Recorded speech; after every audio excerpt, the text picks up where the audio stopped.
Hello, my name is Amanda and I'm the dyer behind Birch and Lily Fiber Co. Today is November 1st, 2021. How? I don't know. I can't believe it's November. Anyways, I have a normal podcast episode for you today. I have lots of stuff to go through. A couple little announcement type admin things before we jump on in though. You can find me on the internet at birchandlilyfiber.com. You can also find me on Instagram and TikTok at birch.and.lily, and Ravelry and Lovecrafts and everything else I just said will all be linked down below in the description, along with everything that I do talk about today. And then a couple other things that I did want to say. First of all, my holiday update of yarn did go live on the website this past Saturday, the 30th. I do still have some skeins available. I won't bore you with that right now at the beginning, but I probably will show a couple at the end of this video, or you can jump to the previous upload where I do show all of the yarn in its entirety and go through everything if you are interested. As well, I did also want to let you all know that I have changed the layout of the website a little bit. My website is all in Canadian funds, and I think sometimes that scares people that don't realize that the prices are in Canadian funds. So I have put notices on every, or not notices, but descriptions on every single item listing of what the approximate conversion from Canadian funds to US dollars would be. The reason being, the platform that I use unfortunately does not have a way for me to make the website switch currencies for you depending on where you are. So this is the best I can do for now. Eventually I'm hoping to figure out a way to do this so it's a little bit easier for you guys, but for now, don't be too scared of the prices that are on the website if you aren't paying in Canadian dollars. If you're paying in US dollars, check the description of every listing and it'll give you the price in Canadian funds. Yeah, I think that is everything I have admin-wise. I do have a decent amount of stuff to show you guys today. I have some cross-stitch. I feel like I haven't cross-stitched in forever, so I'm excited to show you guys that. And I have some updates on my Shawlography. If you are not all the way caught up to the final clue on your Shawlography, I will still make sure that I give like a little disclaimer when I'm going to show that in case you want to not see it. And otherwise, yeah, cross-stitch, knitting, all the usual fun stuff. I think this is going to be a decently long episode for you guys for once. I feel like my episodes have been so short lately. So I hope that you're looking forward to that. And yeah, let's jump right on in. Why don't we start off with some cross stitch? This project here I have is called My Early Days by Plum Street Samplers. I love pretty southern bags. If you're new here, you probably would not know that. If you're not new here, you know I love pretty southern bags. I'm not sure if she's making any bags at the moment because she is expecting a baby very, very soon. But she makes beautiful project bags for cross stitch. I can show you the front of this one because I don't have the pattern in the front. I love cross stitch bags with the vinyl front because I can leave my pattern, which is a paper pattern, inside of the bag and it doesn't get all beat up. And I just look at it through the vinyl front. So yeah, pretty southern bag. Like I said, this is called My Early Days by Plum Street Samplers. I'm sure I'll have popped a picture of the finished project up on the screen. And I am using, these are always messy, all of the called for threads for this project. There's a mix of DMC and, ooh, oh dear, tangly. Oh, I know, what the heck? There we go. This is a mix of DMC and overdyed threads. There's some classic Colorworks and Weeks Dye Works. GMC, that's about it. Really cute colors. I am, like I said, using all the called for colors. I am not using the called for fabric. I am stitching this up on a 40 count called Stone Gray. As is customary for me, I've made a large mistake on this. This project is the final project that I will try and do the whole border on before I do anything else because half of the border is messed up. Which, it's a learning curve. It is what it is. So if I can hold this up somewhat decently, I don't know if you can see the gap right there in the project and the gap right there in the project. Everything below that is wrong. And I'm only off by 1 stitch, which is so frustrating. But I can't leave it because then I know the whole project I'm going to be trying to shuffle things around to make it fit, and it won't be as fun for me. So what I've decided to do is allow myself to work on stuff inside the border for a little bit, and then I'll pull some of the border out for a little bit and go back and forth. And that's kind of what I'm thinking to do to remedy this issue. Like, there could be worse things. It's not a terribly big piece. Like, what is the stitch count for this? 215 by 213. Let's say, yeah, there's no actual measurements. I am stitching this on a smaller count than the pattern calls for. It calls for a 36, but I do prefer stitching on 40 count. But yeah, you know, I'm trying not to be discouraged. I feel like I have taken a break from cross stitch for a while because it felt like every single project that I picked up had a mistake that I had to fix, and it was just taking the joy out of it. So I think that's part of the reason too, where I'm like, okay, this needs to be fixed, but don't make yourself fix it. Like, work on it and have some fun and just kind of throw the fixing in between, if that makes sense. But like I said, I will not be trying to finish a complete border anymore because I always seem to mess it up. I'm just gonna work, I think I enjoy working page by page, and then I for sure know everything is counted correctly, and if it isn't, I can catch a little bit quicker, where doing the whole border you really don't know it's wrong until you try to connect the border and something is wrong. So yeah, I'm loving working on my early days. I love Plum Street Samplers patterns. You'll see that because the other one that I've pulled out to work on is also a Plum Street. So yeah, I love the fabric that I've chosen for this. Stone Gray is so pretty. The camera is not picking it up right. It's definitely got like almost a little bit of a purpley tint to it. I don't know, it's very pretty, and I do have some left at the bottom of this. So depending, oh, actually, I have a project that I want to start. Lindy Stitches, you can't see it, but I have Mary Needleworker hung up there, which is by Lindy Stitches, and she came out with a companion piece, and I think it's something sampler maker, Susie maybe? And it might fit on this fabric, and I think it would look really pretty, or what I have left. I'll have to do some math and see if it will fit, because that would be fun. Use up the rest of this fabric, especially since I like it so much. But yeah, I think, let's see, I stitched this one thread over 2 linen threads on 40 count, like I said. My go-to needle size is a 28 for anything 40 count, and I love using, is it Pat Carson's needles, the ones with the gold tip. I have apparently very corrosive fingers, and any other needle, I swear I eat through the coating on it in like 2 days. So while Pat Carson needles are a little bit more expensive, I can make them last for a very long time, so they are definitely my go-to. Yeah, I think that is all I have to say about this.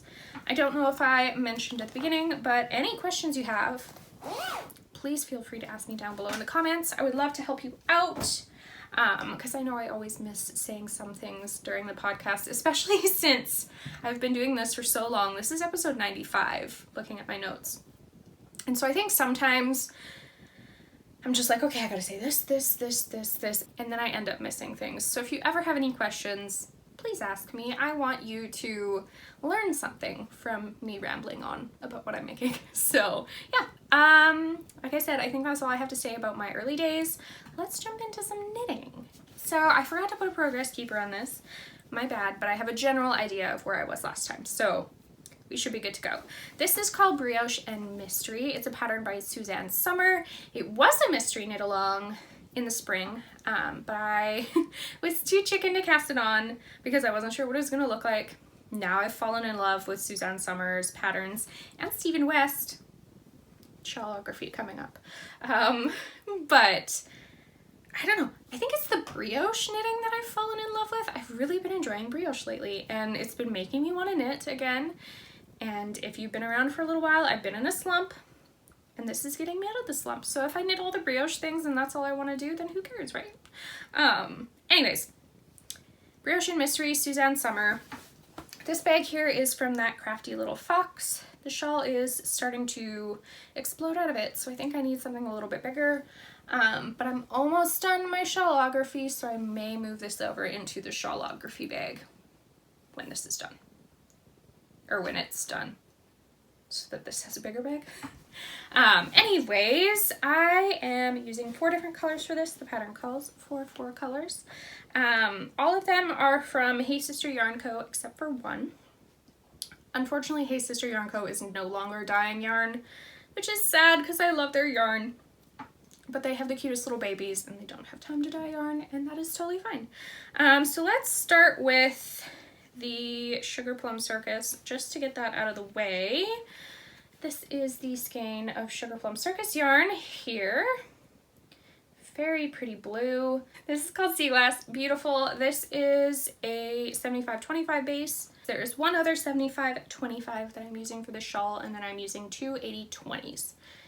That jargon basically means the content of the yarn. So the first number is the content of merino, the second is the number or the content of nylon.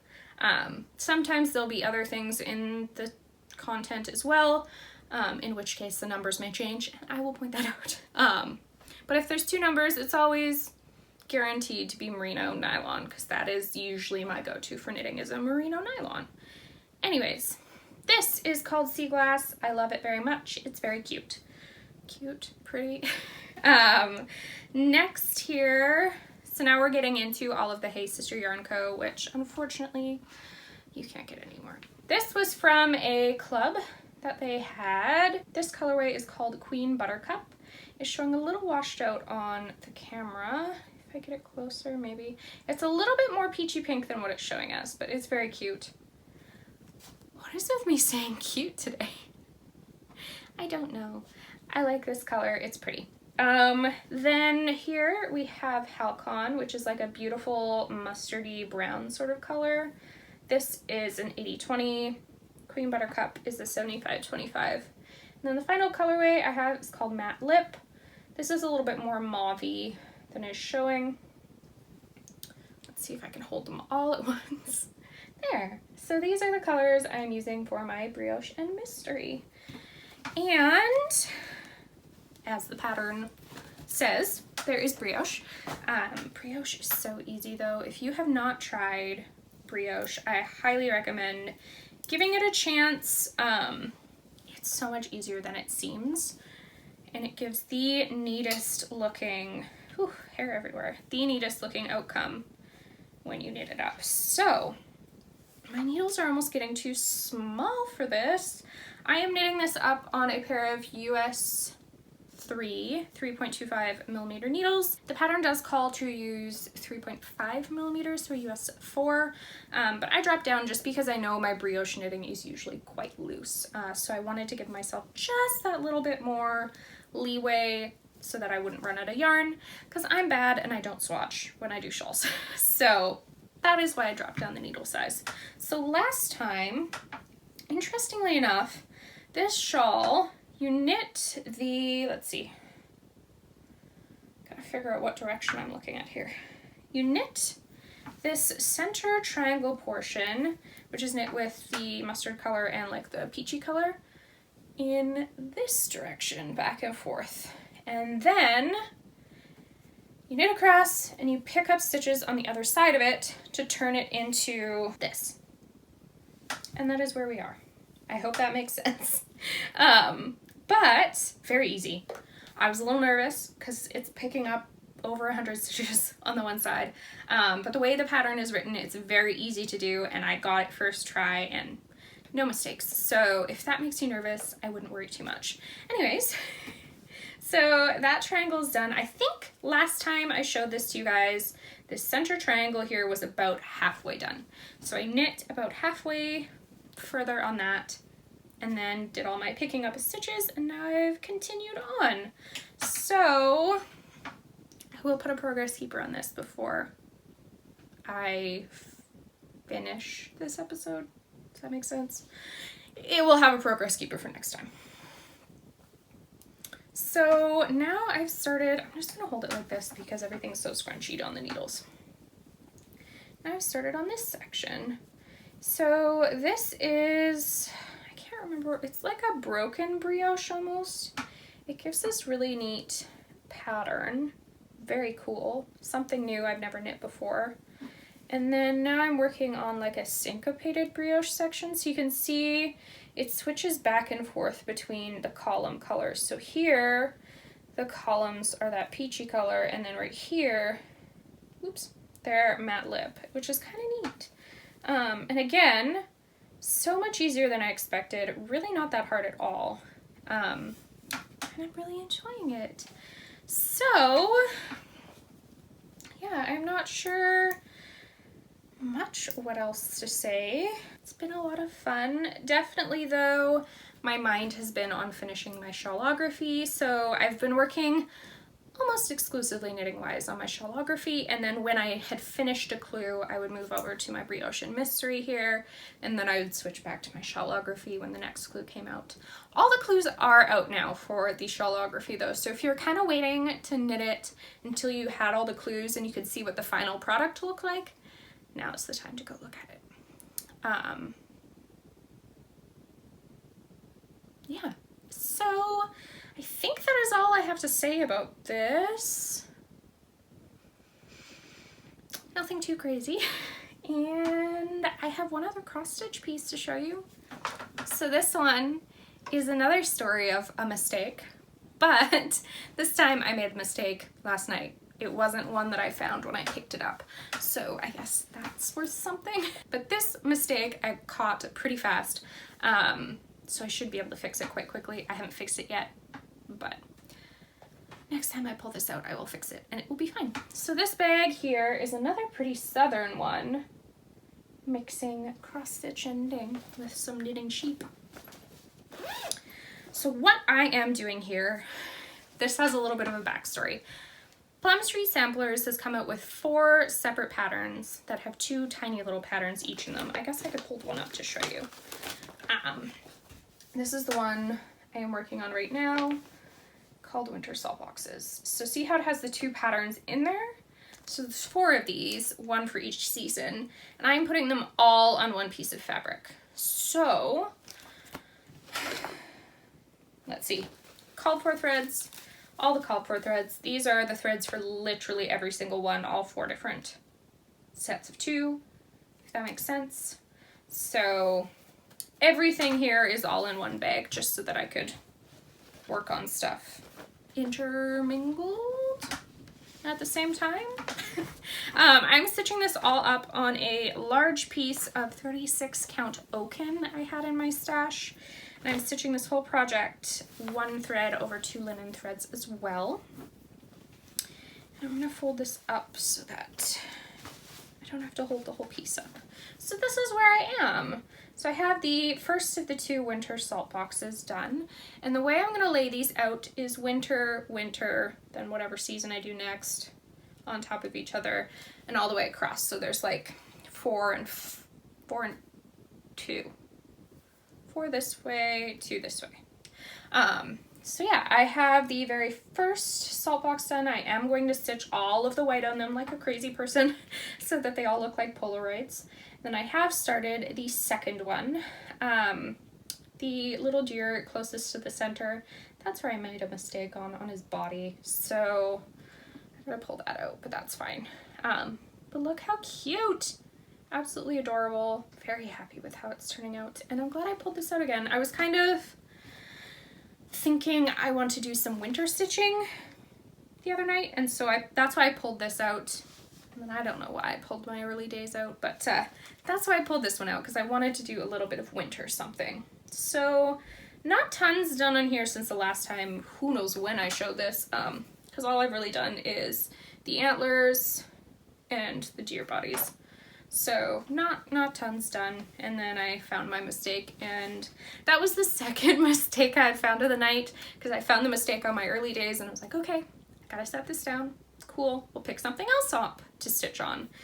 And then I made a mistake on here, and I decided I was done stitching for the night. So yeah, really loving this one as well. Like I said, now that I know what the issue is, I figured it out, I just have to pull out maybe 10 stitches. It's an easy fix. It's fine. It's all good. So, yeah. We'll be working on that some more in the coming weeks. And I'm excited to move on from the winter into like a totally different saltbox seasons. So a new cast on, this bag here is from Birch Grove, is a pair of socks, and I'm using one of my colorways. This was a oopsie skein from when I was dyeing everything up. I accidentally got a spot of yellow on it, and I have no idea how. But this is my vintage Christmas colorway, which again is blowing out a little bit. The creams are a little bit hard to see because of my light. If I go like this, well, that kind of helps a little bit. But this is called Vintage Christmas, and I am knitting up a pair of Niso socks. I believe it's Niso, N-I-S-O, by Joanna Ignatius, and I am knitting a 64 stitch sock. I have changed the pattern ever so slightly. If you can see here, I only have the patterning on the front of the sock. The pattern itself does call to have the patterning on the back of the sock as well. And to be honest, I could not tell you if this is the call for heel in the pattern because I just did my own thing and went and put in my normal slip stitch heel flap and gusset. So I could not tell you if that is what the pattern normally calls for.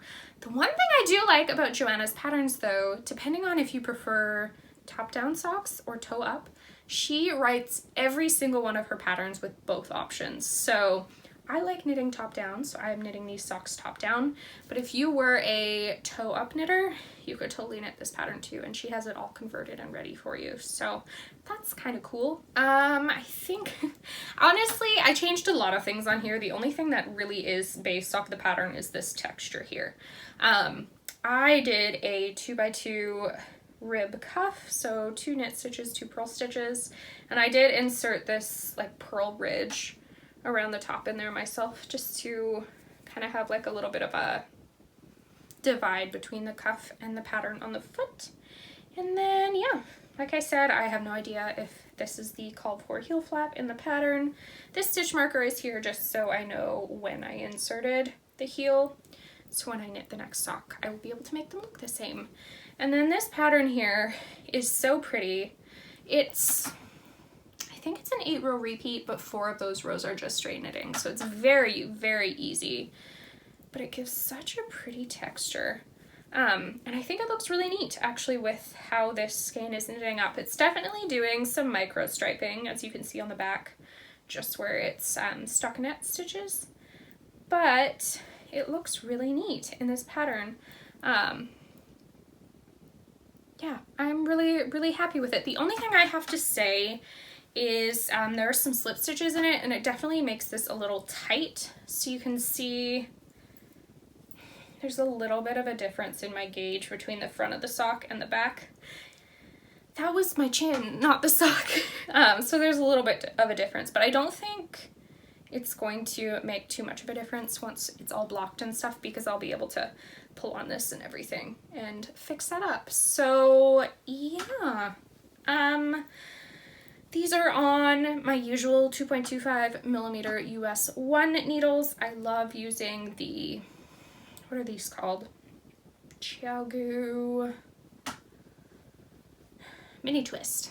That's my favorite sock knitting needle because the cable is so flexible and fantastic.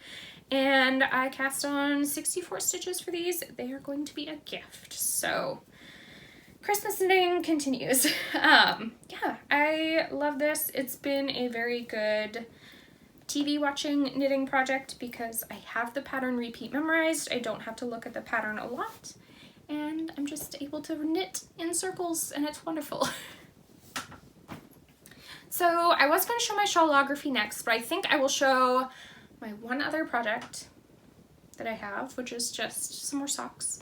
Then I will show my Shawlography, and then we'll jump into what's available in the shop still. So yeah, let's jump into those socks.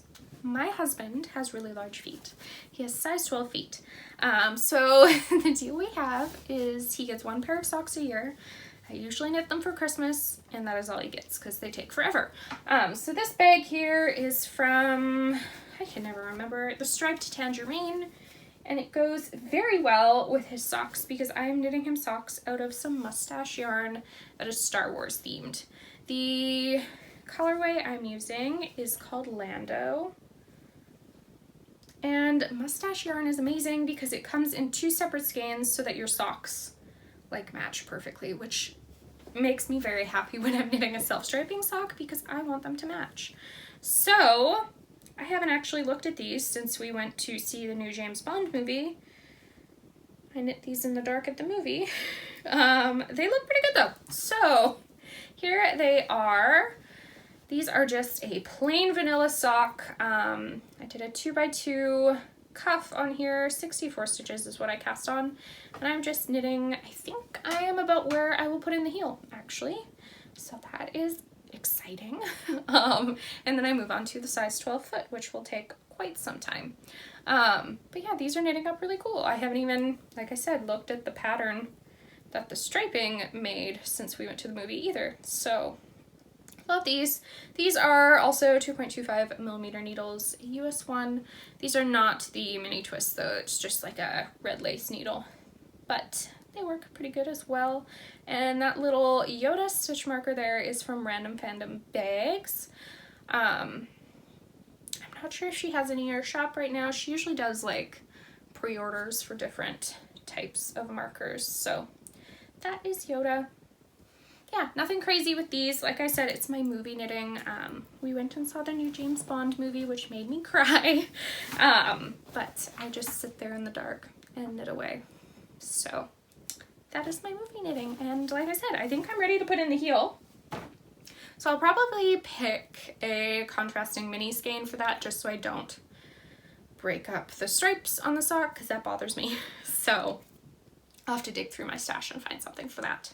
Okay, we're gonna jump into Shawlography. I was gonna say, yeah, I'll put a timestamp on the screen.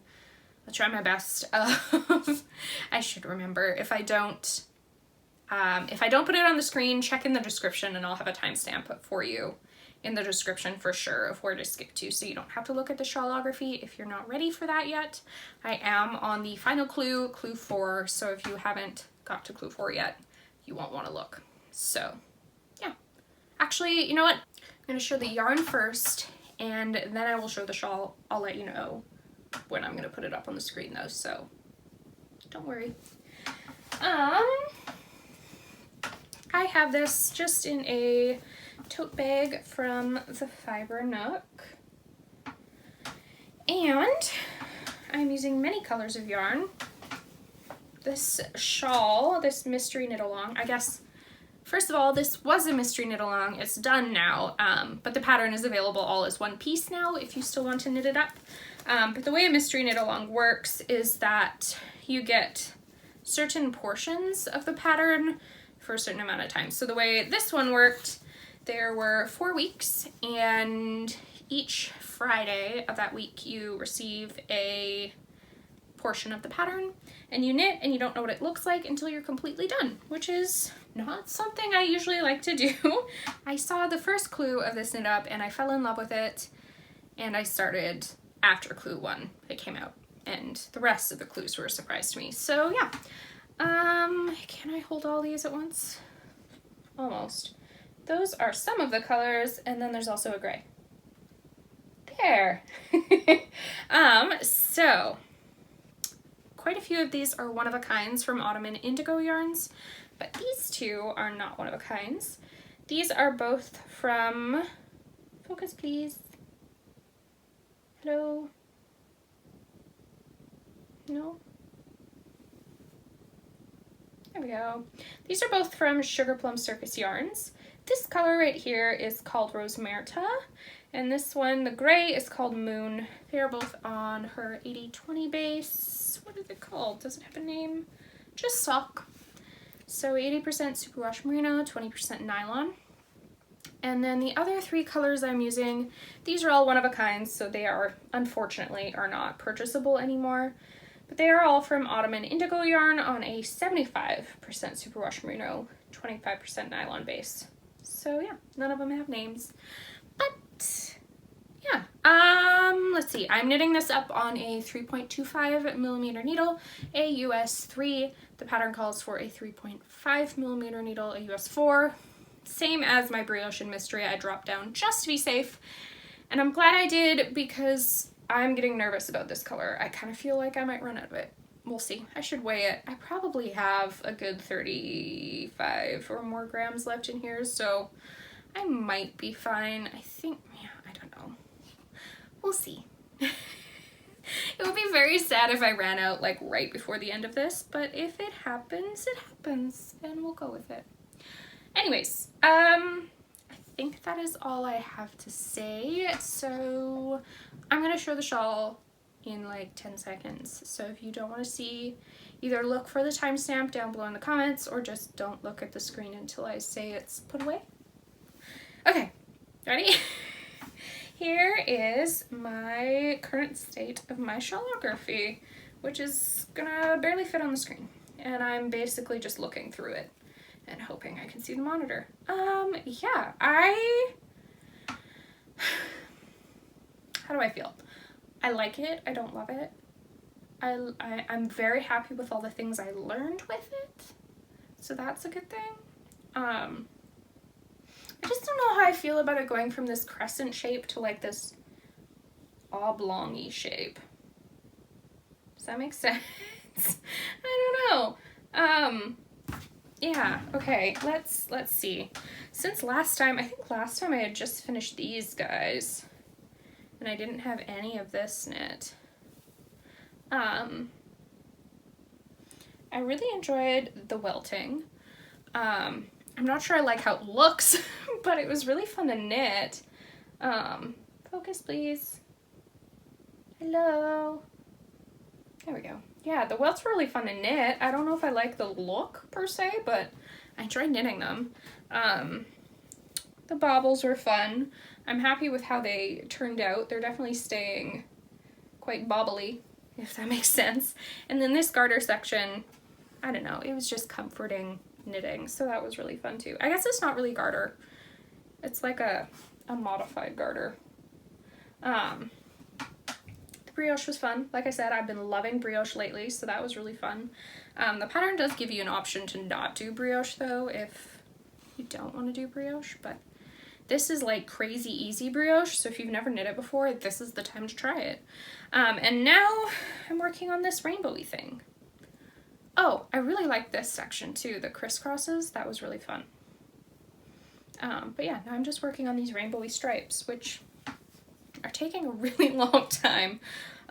There's a lot of color switching. I think it looks cool, but it's a lot of color switching. So I really don't have much left though. Like I'm past the half, or maybe I'm right at the halfway point on this. So yeah. Do I wish I picked a little bit calmer of colors? Yes. When I had these sitting on my desk, they looked really calm to me, but then when you just look at them all put together, it's a lot. But like I said, I'm trying to kind of look at this as more of a, I learned a lot. Even if I don't use it, I learned a lot.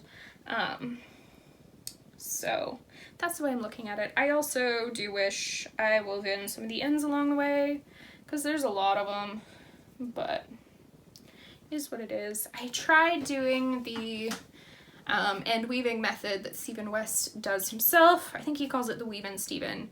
And I like it, but I don't feel like the ends are woven super securely. Like, I feel like I have to keep tugging on them so that they keep loosening. So maybe I'm doing it wrong and I need to rewatch his video. I'm not really sure. But they just don't feel secure to me. They don't feel the way I want them to feel. I feel like it's gonna slide out and I'm gonna be really sad. So yeah, we'll see. I feel like I can have this finished by next episode, because like I said, I'm about halfway through the border and then it's just end weaving, and for some reason I've kind of been enjoying end weaving lately, so that should be fine. It should be relatively relaxing to do. So yeah, it's off the screen now, by the way. If you don't want to see, I don't really think I have much else to show on it, so I'm gonna put it back in the bag. But yeah, are you knitting the Shawlography? Or were you knitting? Are you done already? I keep looking at people's finishes, and I think that's why I said I wanted to do some, or I wish I did something a little bit more muted. The people that did it that way with like more earthy natural tones, I feel like I like theirs a little bit better. Not that I don't like mine. It's cool. It's fun. Like I said, I feel like I learned a lot, and that's really what matters. So yeah, I do have a couple brioche shawls. One by Susanne Sommer, and if you saw today, Stephen West just put out a video about, is it his hibernation knit along or something like that? It's not a mystery. He's shown the shawls already, but I'm pretty sure they have brioche in them as well, and they look really cool. And I feel like I could come up with a pretty neat color palette for it, so I might do that. I don't know. I need to finish the Shawlography first. I need to finish that, and then I can kind of decide. I also really do want to pull out my Pink Fizz sweater by Andrea Mowry again. Now that I'm kind of back in the knitting mode, I feel like I would enjoy working on that again. So that would be a good thing to pull out. But let's see, Christmas knitting wise, I think I have most everything done. Like, I have what I need to done, but I could do more if I wanted to. Does that make sense? So I'm gonna keep doing said more if I wanted to, but if it doesn't get done, it's fine. So yeah, I'm proud of myself for being really ahead of that, or on the ball with that this year. And yeah, we've just been hanging out, doing our thing. It's getting cold. I'm starting to clean up the yard. Starting to clean up the yard for the fall, and is what it is. So yeah, let's jump into some yarn. I'm going to show you some of the yarn that's still available in the shop quickly, and also talk to you, if you follow me on Instagram. Here's my large box. If you follow me on Instagram and heard my fiasco about ball bands, we can talk about that. I have just a cheap printer, and my printer doesn't like to print on cardstock. So I had, let's see here. This is Vintage Christmas, by the way. I love this so much. This is available just in like a single skein of this color, or with a mini skein of frost. Anyways, these are the ball bands I was using. I love them, but my printer doesn't like to print on this cardstock, which makes me sad. So those are the new ball bands for the time being, because my printer will print on this paper.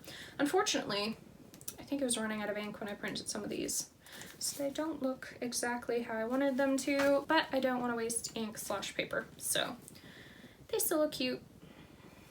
This colorway is beautiful with this one, but this here is called Lilac. There are some skeins available of that in the shop still. I did a couple tonals this time, so these are the tonals. Okay, I may have hit low battery mode, in which case I hope that doesn't screw up the quality of this video, but we're near the end anyways, so these are the tonals. This one here is called Terracotta, Lilac, Frost, and this is Halycon, and I love them very much. Unfortunately, well, they're showing pretty good in this video actually. Maybe slightly more vibrant than they actually are, but very pretty.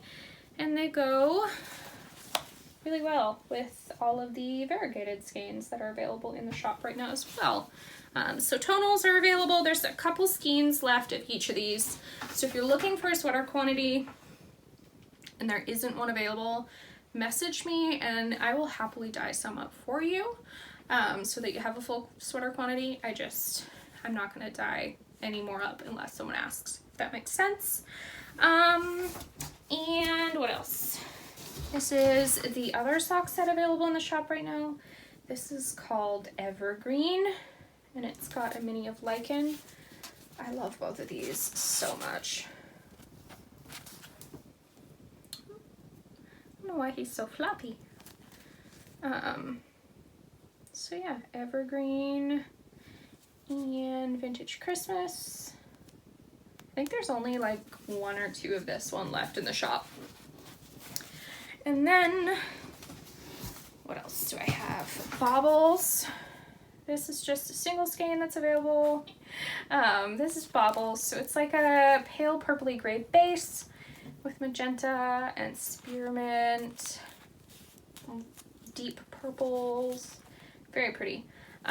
So this is just like a single skein. There's a couple of those left in the shop, 2 or 3 I think. The only 2 sock sets I have are Vintage Christmas and Evergreen. And like I said, Vintage Christmas and Evergreen, the like 100 gram skeins are available on their own as well if you don't want a sock set. And then I have a couple one-of-a-kinds. I didn't write down the recipes for these, my bad. This one here is just called One-of-a-Kind 2 on the site, and this is One-of-a-Kind 1. This one's very pretty. I wish I could replicate this one. But what ended up happening, actually, I think I told this story on the like holiday release video that I put out, but I accidentally dropped my measuring spoon in a bucket of water that was supposed to be clear water, but I dropped it in there, and so then I just cleaned off the rest of my spoons in said bucket while I was dyeing evergreen, actually. So this is like a mix of evergreen colors in a different way, basically. These are in the shop as well. I think I only have 2 of this one left. I don't know how many are left of this one. And yeah, that is basically everything. So if you're looking for some new squishy yarn, definitely check out the site. And like I said, let me move this quick before I close out. Like I said, everything is in Canadian dollars, so if you're shopping in US dollars, just look for the approximate conversions, and PayPal will convert into US dollars for you when you pay. So like you'll go to checkout and then it'll pop up the PayPal screen and it'll tell you the price in US dollars there as well. So yeah, if you have any questions, please feel free to ask me down below in the comments. I would love to help you out. If you liked what you saw today, please consider subscribing and hitting the like button. That would also help me out a lot. And I will see you all in the next one. Bye!